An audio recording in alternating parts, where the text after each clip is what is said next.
Developing right now, Governor Wes Moore is getting some support for his political campaign more than a year before Election Day. Fox 45's Mackenzie Frost joins us live right now in studio with details. Mackenzie. Yeah, Kai, if you were watching the O's game this weekend, you may have seen an ad talking up Governor Wes Moore. It's backed by a PAC that's a nonprofit fundraising operation.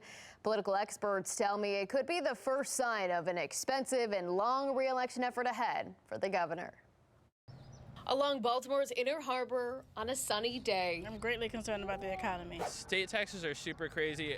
People have a lot on their minds about leadership in Maryland and the outlook of the state. I think they should be doing more for the everyday people. Over the weekend, an ad supporting Governor Wes Moore played during the Baltimore Orioles game. I'd say Governor Moore is doing a good job, urging them to call his office and tell him to keep making the same policy decisions and echoing the same talking points the governor himself says about cutting taxes. Actually cutting taxes for working folks. Though the ad ignores the $1.6 billion in new revenue the latest budget raises for Marylanders. First of all, it's rare that you do an ad buy, even a political action committee, 18 months out.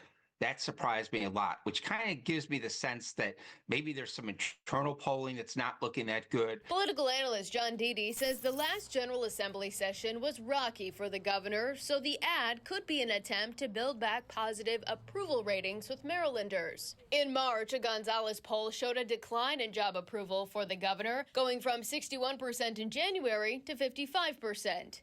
I think the one thing I think about with this is a lot of the reason they're spending this money rather early on Moore is seen as a rising star in the Democratic Party.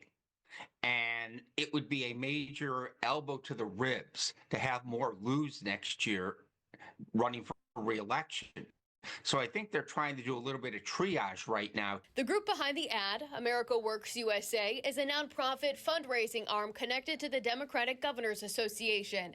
Spending in a safe blue state like Maryland this early also signals a race that could be flush with cash, Dede says, especially depending on who Republicans decide to nominate. I think this is going to be one of the most expensive gubernatorial races in the country.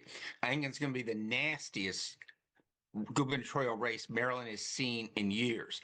And it's going to be expensive for another reason.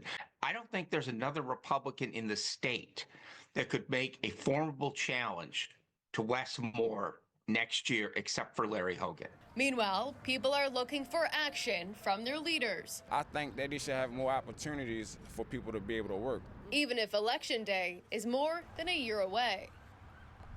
Now, this wasn't a large ad buy. Dede calls it a soft ad buy, but he says it likely won't be the end as the campaign season gears up to get underway.